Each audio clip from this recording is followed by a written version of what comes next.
Still not sure the Fredericksburg area is a hotbed for high school football? Well, how about this? 17 of 19 area schools are in the playoffs. How far will your team go? Check out the Varsity 360 Gridiron Report. It starts right now.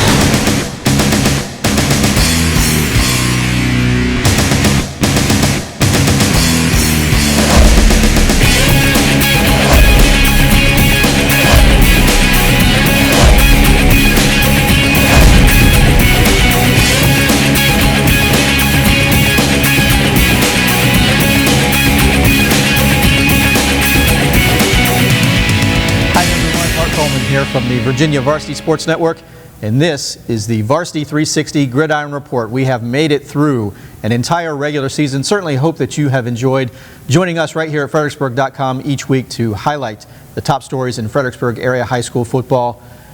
Brought to you with the good folks from the Freelance Star and the FLS Varsity team focused on area high school sports. I've got a treat this week. We have two of my very favorite from the FLS Varsity crew.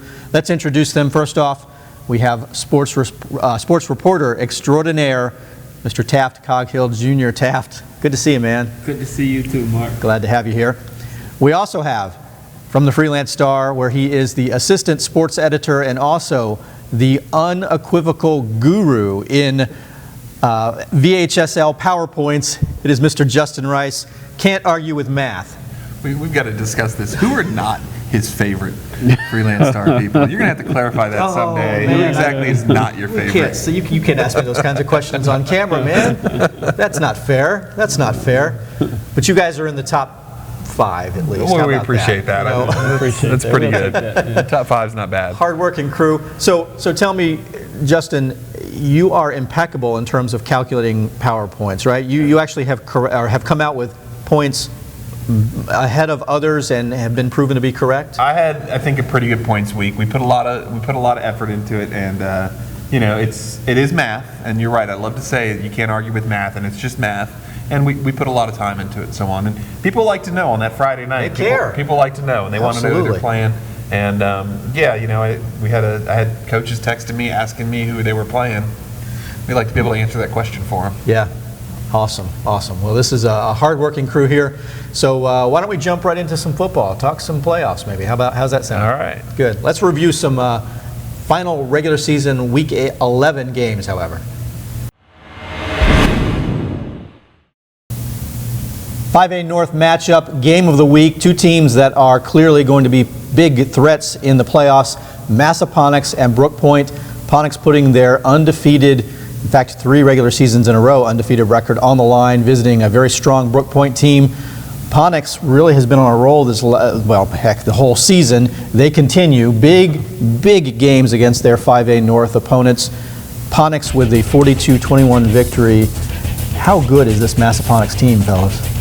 This may be one of the better teams Eric Ludden has had in the last several years, and that's certainly saying something with some of the teams he's put out there. And led by Mr. All Everything, I think, Joey Bendon. Joey with another good game here, big rushing attack. That's no surprise with Ponax.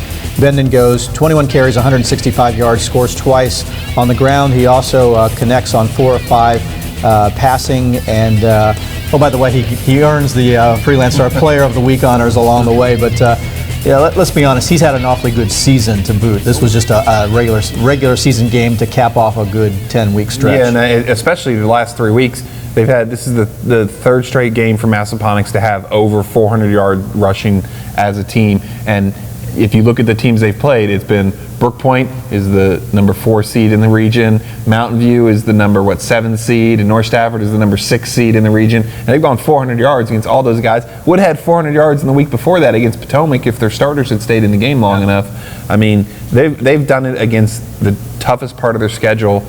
You know, I was sitting here thinking, who of those guys, Mountain View, North Stafford, Brook Point, who gave Ponax the toughest game? I think the answer is maybe none of them almost. I mean, Ponax controlled all 3 of them.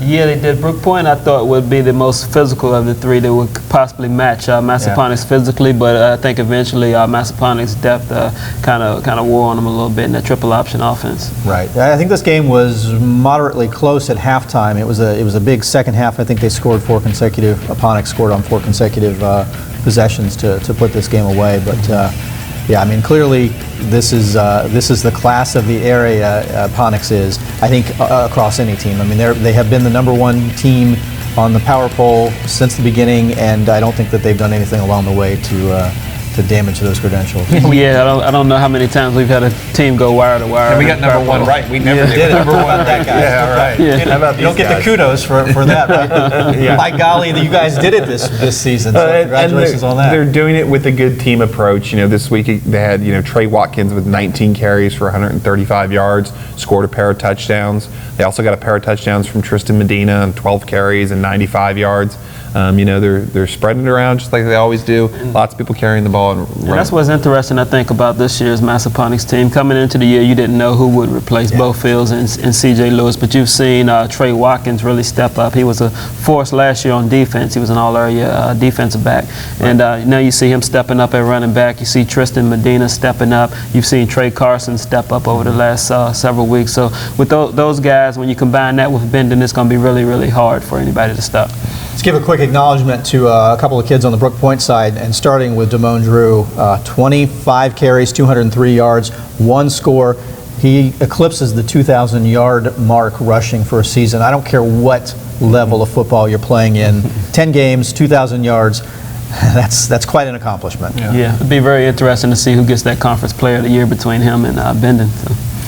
Yeah, we'll hold on those discussions just a little bit. So at the Freelance Star, actually, let's not hold on those discussions. At the Freelance Star, you guys like to wait until the regular season, until the postseason is over, and you consider postseason performances in your Player of the Year. If we were just to say regular season only, since this is my show, I can say that we're going to do that. I'm going to put out there Joey Benden is my Player of the Year. Yeah, you can't argue with 10-0 to me, and he's the most important player in the 10-0. Most important player on the best team. If I was voting on the Conference 15 regular season Player of the Year, I would vote for Joey Benden. Yeah. All right. Ponex goes to 10-0, their 33rd consecutive regular season victory, I believe it is, 42-21 victory over Brook Point. James Monroe and King George getting together to finish up the regular season. JM coming off a rather significant loss to Cortland. They turn around and do a similar favor to the Foxes. JM with the 50-14 win over King George. Good way to finish the season for JM. Yeah, for sure. And I know they were a little disheartened from how the Cortland game went and that it wasn't more of a competitive game. But I think the Jackets bounced back well. Certainly they controlled this one, throughout. They get touchdowns from six different players. A.J. Felton, the quarterback, 9 carries for 97 yards, and also threw for a pair of scores. And a good balanced effort, and they sort of go into the playoffs on the right foot. Yeah, no doubt. King George, meanwhile, also makes the playoffs. Yeah, and they got a good day from Bakari Brown in this one, 17-94. We'll talk about playoff pairings here.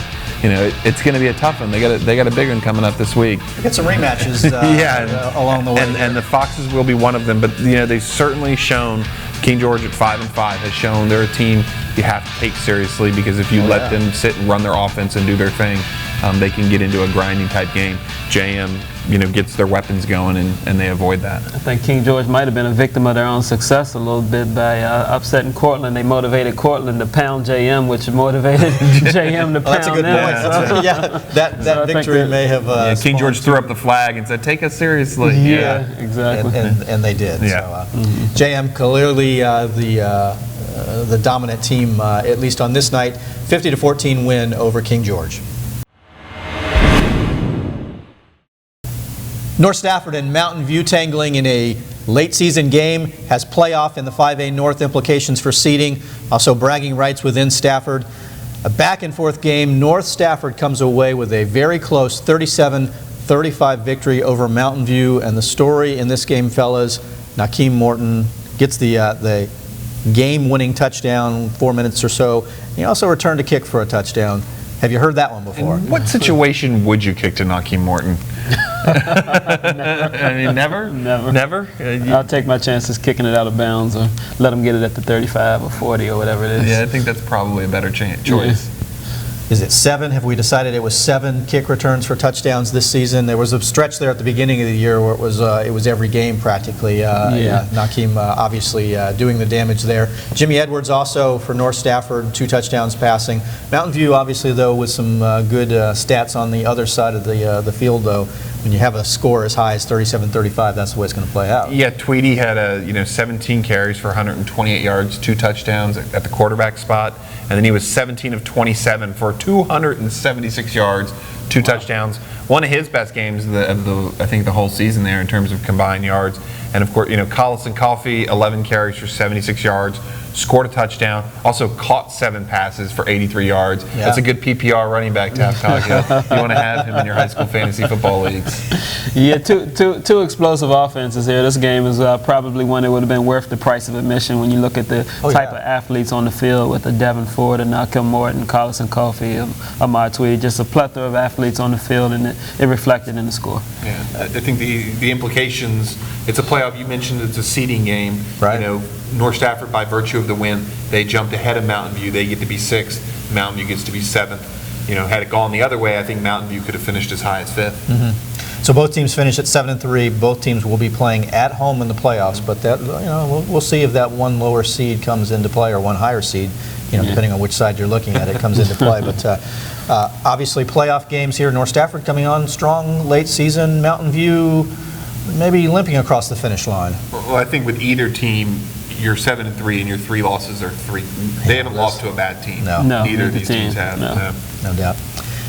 A pretty awesome game. North Stafford 37, Mountain View 35. Chancellor hosted Spotsylvania in a high school football game this past Friday night, but it was a game that really showed that there was a whole lot more to sports than the outcome on the field, a show of support to the Spotsy players and community following the tragic death of a couple of the students from Spotsylvania. Chancellor wins this game 41-14. Taft, I know you were at this game though. I think there was a lot more to community coming together and showing their love for each other than you often see, I guess, on a football field. Yeah, the game was at Chancellor, so it wasn't at Spotsy, but Chancellor went out of their way to show a lot of respect and sorrow for what happened. Yeah. There was a moment of silence before the game. Chancellor students presented Spotsylvania a banner. They called it a banner of love, saying that they were, quote, united. Yeah. And also there was instead of the customary handshake at the end of the game, players from both teams got together and had a circle of prayer. So it was really neat to see the two schools in the county come together that way. Yeah. Well, we certainly express our sympathies and our prayers are with the friends and family of the Browns. That, of course, 2 of them died in that car accident. Let's get to the game, however, though. So Hunter Coslow replacing Jason Brown as the quarterback for Chancellor. Brown, of course, broke his ankle last week. So first start for Coslow. We talked about this last week, Justin. I think he was wise in handing the ball off regularly to Mario Wisdom. Wisdom certainly did some damage in this game. Yeah, Wisdom definitely did a lot of damage, 26 carries, 168 yards, so he definitely set the tone for this team. But when you look at Hunter Coslow, I mean, he's not going to make a lot of those big arm throws that you see Jason Brown make, but he's very efficient, he's very smart, he's sneaky athletic, he can, do the read option and take off running. He's pretty quick, and he has a pretty accurate arm on some of those seam passes that Chancellor likes to hit to E.J. Jenkins and some of those guys. So I think Eastern View, who they have coming up in the playoffs, if they're going to take Chancellor lightly because Jason Brown's not in there, I think it'll be a bit of a mistake. So you mentioned E.J. Jenkins. So with all due respect to Chris Carter, at least for this game, all he did was catch touchdowns. 3 catches, 83 yards, all 3 of them went for scores. So, I mean, between passing or handing off to Wisdom and throwing to Jenkins, what more can you expect from Coslow as a quarterback? It helps when you have a workhorse running back and a 6'5" wide receiver. Yeah, so. No doubt. So Chancellor ends the season 7-3. They're looking fairly strong, so they've got a rematch against Eastern View, who they beat earlier this season. We'll get to that in a bit. Spotsy makes the playoffs as well, though, 3-7. Yeah, and I think they're a team that Justin and I talked about off camera a little bit, a team that has a chance to do something in the playoffs. I mean, they have that wing T offense. You got Michael Shelton, Michael Janalo, Reese Ricabo, those guys. You know who's going to get the ball on that team, but those guys are effective at what they do. Yeah, and when they don't make errors, they don't sort of self-inflict, fumbles, turnovers, penalties, false starts, penalties, especially things like that. Can't afford those. But when they do their thing and do it pretty cleanly, they're a team that you have to respect, I think, in the postseason. Yeah. There you go. Well, a difficult game to play, but a healing game for many involved. Chancellor with the 41-14 win over Spotsylvania. Let's take a quick tour around the area now and look at other games from this past week. We'll start with Stafford. The Indians moved to 2-8 on the season, 20-16 victory over Potomac. Justin, you were at this game. And it was fun to watch. Stafford players, they wanted to go out on top, and I don't know. We don't know what the future will hold for Chad Lewis at Stafford, but Chad, and all my interactions with him, just kind of a real nice guy, and I think really has kids' interest in his heart, and I think he still enjoys the fun of the wins, and it was really fun to watch them to be on the sidelines. Jamon Lane throws the touchdown at the very end to James Rossi, and Stafford gets the lead, and they've played so many close games this year to finally for them to come out and win one. It was, I think, a nice way for them to wrap it up the season, and we'll see where the Indians go from here. Okay. Zevon Holly with a nice game as well. He's had a few nice rushing games, 115 yards. He's going to go out as one of those backs who spent his career on teams that were less successful, and if he had been a back on a team that had better results, we would know, people would know, be more familiar with him. Yeah. Mm-hmm. Let's move on to a couple of other games from around the area. Louisa with a big victory, 49-12 over Charlottesville. How about Jordan Cherry finally, Jordan Cherry putting together a nice game. It's been sort of an up and down season for Louisa, but this is certainly one of the ups. Tough schedule, not a bad team. Not a bad team, yeah. Orange with a big victory, 51-7 over Fluvanna. D'Angelo Hunt with 220 yards on the ground, 3 scores. Not a bad day's work there. A good way for Orange to end the season. They've been one of the surprise teams this year, and that's a real strong way to end it. So. Yeah, no doubt. So, not end it, but. Right, in the regular season. In the regular season. There you go. Yeah. There you go. They got a chance. They got a playoff game in Orange, first time in a while. Yeah, right. We'll talk about the playoffs in just a moment. Cortland with a 63-0 shutout of Caroline. Brentsville with a 28-19 win over Culpeper. Surprise! That's the big surprise for me. I thought I liked Culpeper in that game. I thought the Blue Devils had a chance to really improve their playoff position. They let this one get away from them. Here's another one that was a little bit of a surprise, at least in terms of the final outcome, the closeness of the final outcome. You know what I'm trying to say here. Help work with me. Colonial Forge in double overtime beats Freedom 41-34. Is that the right score? 41-34. These are two teams that are probably not that close in terms of talent, but this game was much closer than I expected. I think Forge had nothing to play for, and they knew it. You're probably right. They already had the number 1 seed locked up, and so I didn't see the box score. They probably rested some players. I get a sense that maybe they played down a little bit. Yeah, perhaps. Yeah. Washington and Lee finishes the regular season 28-22 victory over Colonial Beach. This was a late scoring, a late in the game score that ultimately decided this one. Yeah, the Drifters with the lead at the halftime, and then they sort of let it get away from them. Colonial Beach played that tough schedule. It wasn't enough to get them in the playoffs just on virtue of the tough schedule. Yeah. So they're alive, and they're going to be moving forward, and have had a chance in a lot of these close games that they've lost. They've been in the game and had a shot. There you go. There you go. That's a look at some other games from around the area. It's November. This is the Varsity 360 Gridiron Report, and we are able to talk high school football playoffs. How good does that feel? Let's jump right into it, and we'll start with the 6A South, a rematch of two teams that know each other quite well. Riverbend will take the trip up to Forge. This game was close when they played earlier this season. What do you like about this game, I love all these rematches, first of all. We've got a bunch of them this week. I love those. It's teams that know each other. It's teams that have seen each other. You had punch, you had counterpunch, and now they're going to remix it up and see what's up. I go the other way on that. I don't like the rematches. I like to see teams that are a little bit unfamiliar with each other tangle in the postseason. So. Okay, yeah, that's a different take. Yeah. I think the Riverbend Forge, though, is a great one. And I think for a Riverbend team that's battled against a tough schedule, I think it's a pretty good situation for them in the first round. Forge is, of course, very, very good. Forge is very good.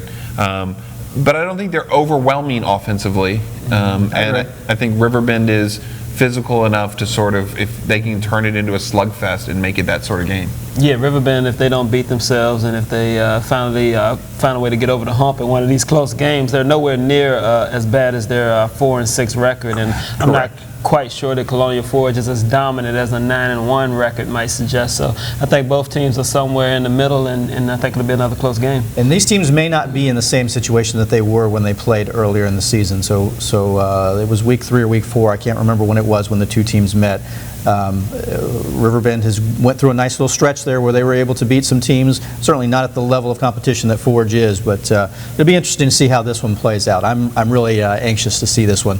But a number of other good games as well. So we've got practically the whole area from the 5A North that'll be playing. 17 out of 19. Yeah. 17 out of 19, but in the 5A we've got a lot of area schools that are in the 5A, and all but Stafford actually made the playoffs.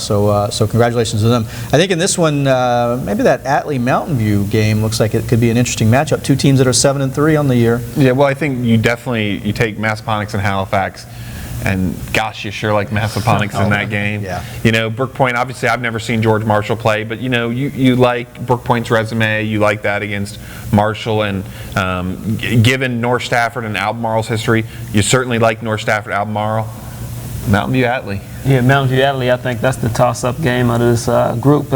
Two very explosive offenses going at it. I think you're going to see a lot of points on the board. Atlee, a team out of Hanover County, so a lot of area people might not be familiar with them, but they do have a quarterback who they might be a bit familiar with, Rashad Harris, who was at Caroline as a freshman and sophomore. Oh, yeah, I remember that name, sure. Yeah, he was threw for a lot of yards at Caroline his sophomore year, transferred to Atlee as an 11th grader, and he's the senior quarterback now for the Raiders. So that should be a very, very interesting high-scoring matchup.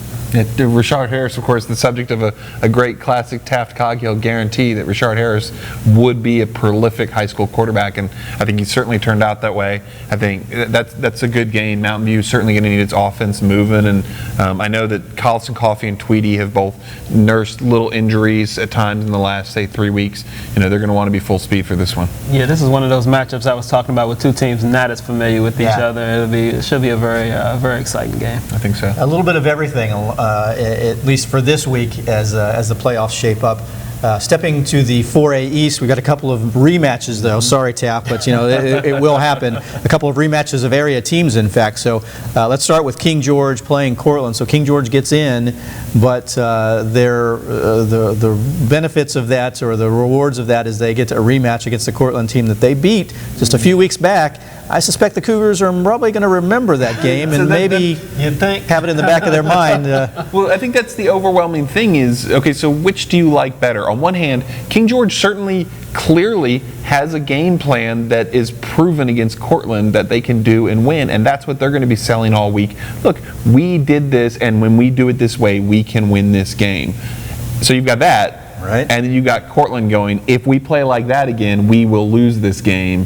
So where do you like that? Which side of that do you want to be on? I think I want to be on Cortland's side with maybe a little more talent. Yeah, a little more talent and a lot of motivation. I mean, absolutely. That was a game they didn't see coming. They were completely blindsided by it, as a lot of people were, and I think they're going to be absolutely fired up, similar to the way they were fired up when they pounded James Monroe a couple of weeks ago. Speaking of James Monroe, though, King George just got pounded by JM, so they may be a little bit riled up as well. This could be, I mean, there's a lot of storylines that could be at play here. Who's riled up? Who is more angry? Yeah, who's got the more bees in their bonnet, as it were? Yeah, I still tend to lean toward the Cortland side. You like Cortland in this one? Yeah, it's hard to argue. Certainly, but I think if King George has demonstrated that if they can get into this game, play nearly flawlessly, contain that buck sweep, defend the trap well, they can be in the game, and let's see what happens. And if you can be within one score,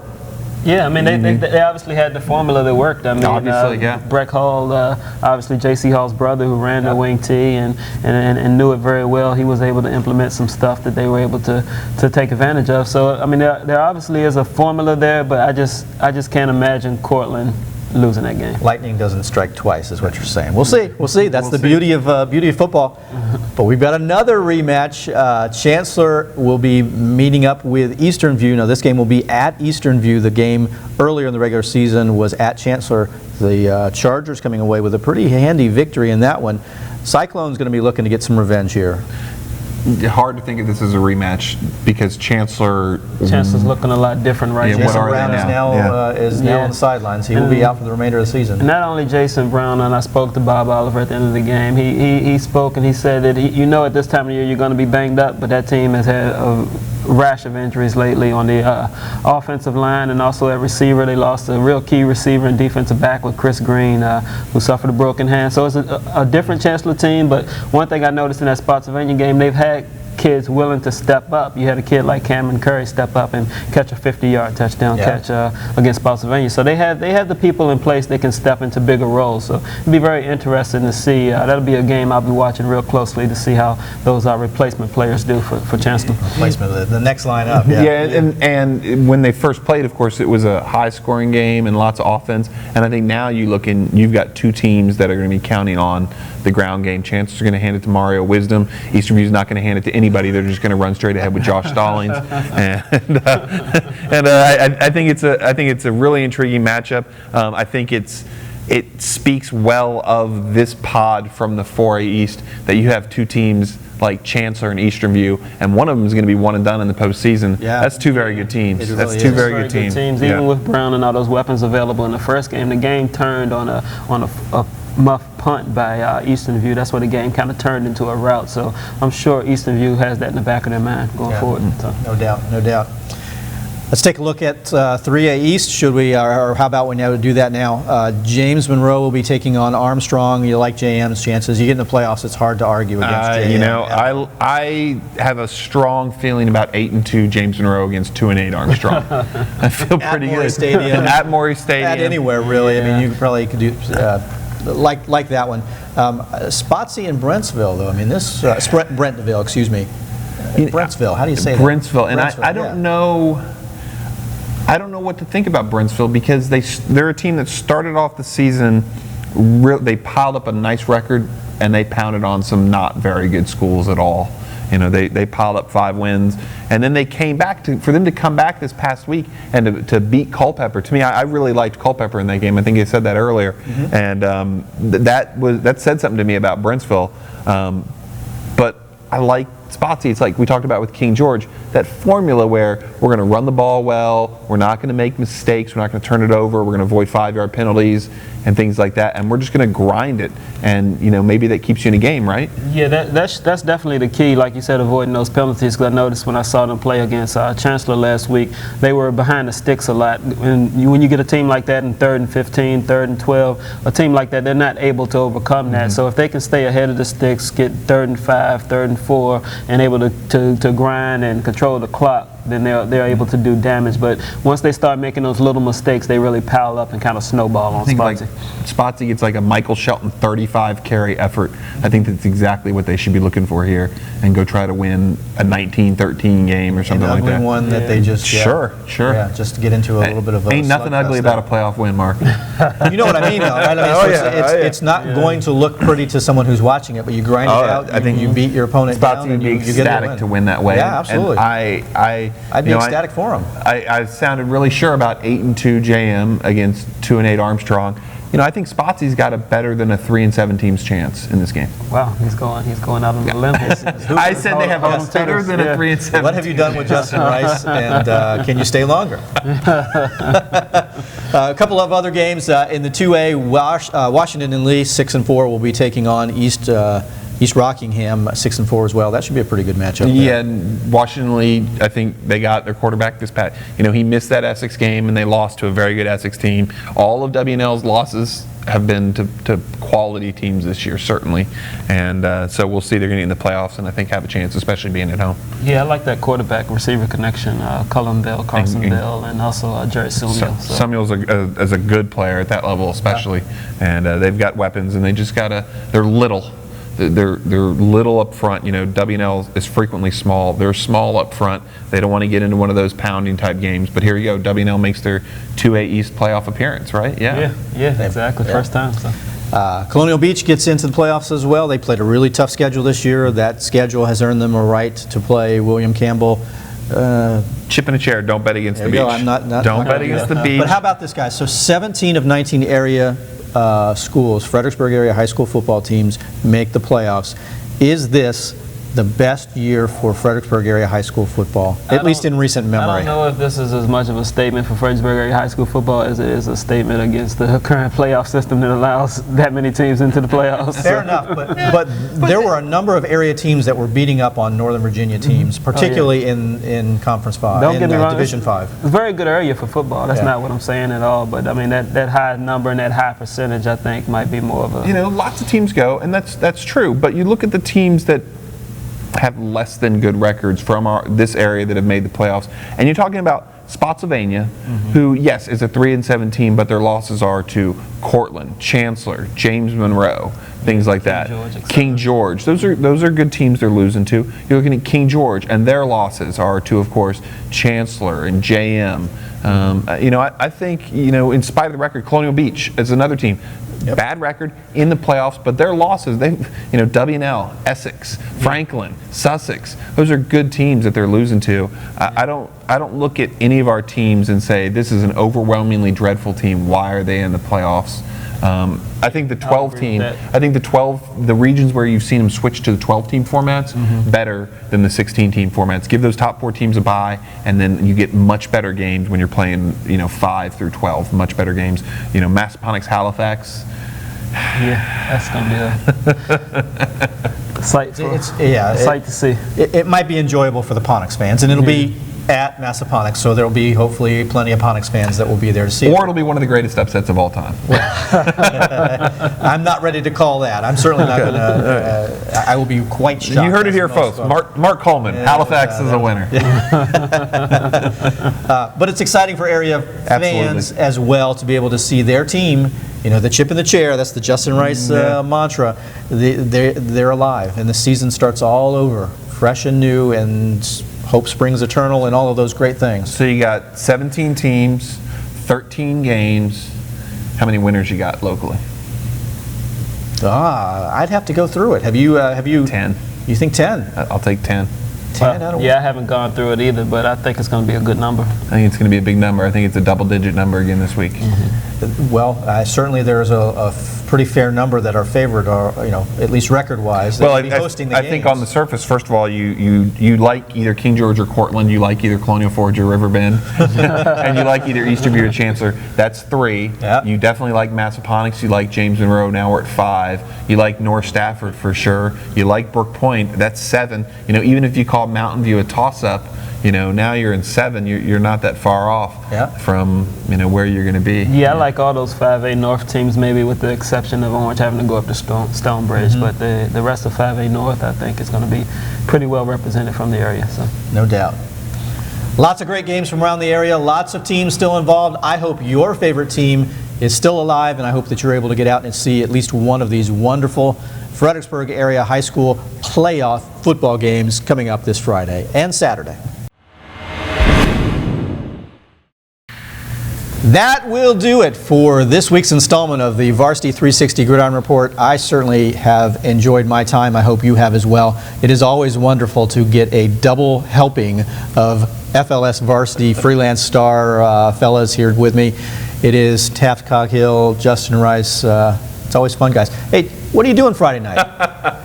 It's playoff weekend, man.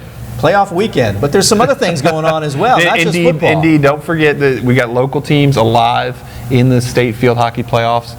Fredericksburg Academy, first of all, they're in search of making their 5th trip. They're in search of their 5th trip to the state finals. They're in search of their 4th straight state title. Wow. That's one team. And then you got JM. I think he's got a solid chance in the 4A bracket.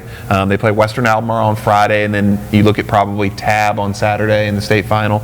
And then in the 5A North, the Civil War about to break out in Stafford County. If Mountain View and Stafford both manage a win on Friday, they'll play in the state final. One of them loses, one of them wins a state title. And if that game happens, that's going to be.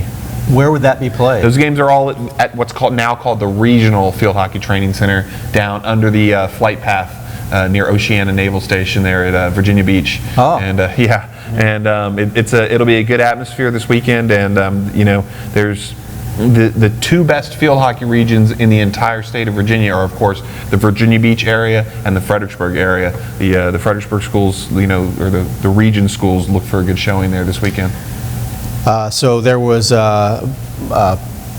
track and field, I guess, was going on, cross country, not track and field, cross country. State cross country meet us this weekend at Great Meadows up in the Plains, and you have I think it is 10 area teams that qualified for the team competition in cross country, 10 between boys and girls, and also several individuals have a good chance of bringing home all-state recognition. I'm particularly interested in seeing what Washington Elite freshman Jennifer Brogland does. She was 3rd in the region, so being very interested to see how she does. Okay. What event is she? Or cross country? So it's She'll run 3 miles like the rest of them. Yeah. Okay. Volleyball going on as well, though, right? Volleyball, Colonial Forge. We're taping this early in the week. Colonial Forge has made it through. They're still alive, and they'll be playing later this week, looking for a state tournament bid. That state tournament is next weekend. Awesome. So we'll hopefully you'll tune in next week to catch the results of that on the next Varsity 360 Gridiron Report. And why don't we talk some football next week as well? We'll do that. We've got some playoff games from around the area to talk about. We'll recap those, talk about the teams that are still alive for the next week of playoff football from around the area. That's going to do it. Again, I certainly appreciate the time from Justin and Taft, fellas. I say it all the time, but it is always fun, and you guys, don't tell anyone, but you are my favorite. Good guys. Say hi to them when you see them out and about. They're always covering area high school sports. Say hi to them. They're very approachable and would love to chat sports with you. I'm Mark Coleman from the Varsity 360 Gridiron Report on behalf of the good folks from the Virginia Varsity Sports Network. Thanks for watching, everyone.